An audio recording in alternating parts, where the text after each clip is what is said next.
Hey there, internets. This is Grant, your host of Red Pill Thoughts. So it finally happened. The Supreme Court overturned Roe v. Wade, and I'm honestly pretty relieved. I think it was all in all a good decision. The wrong decision had been made over 50 years ago. Well, actually about 50 years ago. So just want to go over some reactions, my initial thoughts, as it's very clear the internet is freaking out over this right now. So if you like content like this, be sure to like and subscribe. We are on both YouTube and Rumble, and if things are a little bit too spicy, we might only be on Rumble. So if you can't find it on YouTube, just go head over to Rumble. It's growing like crazy. It's getting real awesome, real spicy over there. A lot of good stuff. So initially my reaction, of course, as I said, is relief. Now, I'm pro-life. I think that outside of cases of, rape or incest or extreme health cases where a medical procedure that the mother may get might jeopardize the viability of the pregnancy, I'm against abortion. Granted, I fully understand that my personal feelings and my personal morality shouldn't dictate policy nationwide for everybody. That's just kind of selfish and an immature way of looking at it. But for me, the biggest issue with Roe versus Wade as a Supreme Court case is that it wasn't the right decision to begin with. Things like this, where it's abortion, shouldn't be something that's a federal issue. It should be a state-by-state issue. In fact, I think that the vast majority of issues that the federal government decides on and presides over is really territory of each individual state. You'll notice a lot of politicians call us a democracy. We're a democracy, January 6th was a threat to our democracy, but we're not a democracy. We're a constitutional republic. We're a republic of 50 states. And the whole states' rights issue is a big deal. That's why medical marijuana and then recreational marijuana were allowed and encouraged within those states, is because states' rights is important to millions of Americans. It just kind of depends on what the issue. It's not really states' rights versus federal rights. It's, well, I like this. I like getting stoned, so I want medical and recreational marijuana. Well, I don't like these pro-lifers coming in, or I don't like the Christian church, so I don't want the states to decide if they can restrict abortion against federal law. I will say, too, that I think most leftists at this point, especially the really radical ones, have just lost the plot with abortion. I mean, most Americans were never super pro-abortion. They were more like safe, legal, and rare. It's kind of like with gay marriage, like how the vast majority of Americans weren't necessarily for it. They were against government overreach into our personal lives. So I think the left really miscalculated that part of the American political philosophy.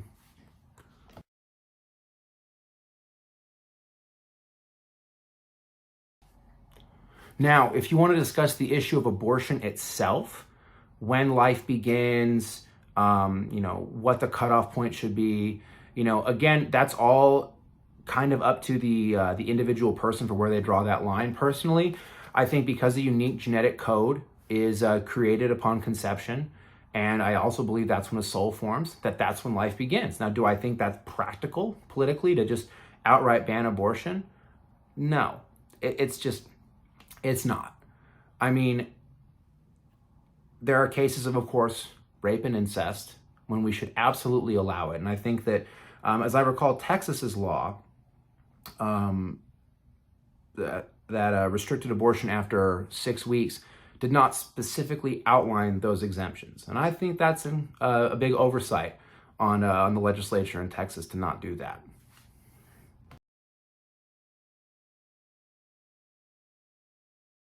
Now, I think for many people, the issue comes down to when life begins and where the cutoff point is.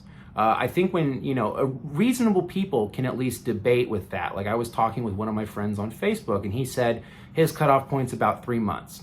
Seems a little bit arbitrary to say 3 months is just the first trimester, but at least there's precedent to that. And at least he's not saying, okay, if you're giving birth to twins, first one's out, he's fine, but the second one still in the womb, oh, that's fair game. It's not alive. Like, that's insane. The assertion that a baby born at 32 weeks is somehow more alive than a baby in the womb at 39 weeks, despite that one being farther along, being more well-developed. It's just, logically, it doesn't hold up. And the other thing you hear people say is that constitutionally, we have a right to an abortion. So they think this decision is unconstitutional. I'm sorry, where in the Constitution does it say we have a right to an abortion? It doesn't. It's not anywhere. In fact, Roe v. Wade did not provide an amendment to the Constitution. Planned Parenthood versus Casey did not provide an extra amendment. What they're citing is the 14th Amendment, because the 14th Amendment talks about right to privacy. And when Roe versus Wade was decided on, abortion was kind of rolled in to medical privacy, and thus under the umbrella of a person's privacy. But like I said earlier, I think that decision was wrong. I think when you have a unique life form, it's not necessarily part of your body past a certain point, especially past viability. And I think with viability especially, that issue is going to keep coming up more and more and more, thanks to advances in medical science. So, all in all, folks, I think that the vast majority of Americans agree with this decision, especially with how insane a lot of the far left and their views on abortion have become. Like in Colorado, you can abort a baby up to 40 weeks. In California, they're literally talking about a week grace period to allow a post-term abortion, aka you can decide a week after your child's born if you want to kill it or not and have that count as an abortion. I think that's morally repugnant. It's abhorrent. But I think that unfortunately this is something the left is realizing, is that when they get this extreme, they get this crazy, that the right is going to react. And they're going to react probably about the same degree. And sometimes that, it's kind of this really bad tug of war where we go from one extreme to the other. But sometimes it's a course correction. And I think this is a pretty damn good course correction. So anyways, guys, again, my name is Grant. This is Red Pill Thoughts. I bring you videos every week. We are on YouTube, Rumble. Please give us a like and subscribe if you like this content. Thank you so much.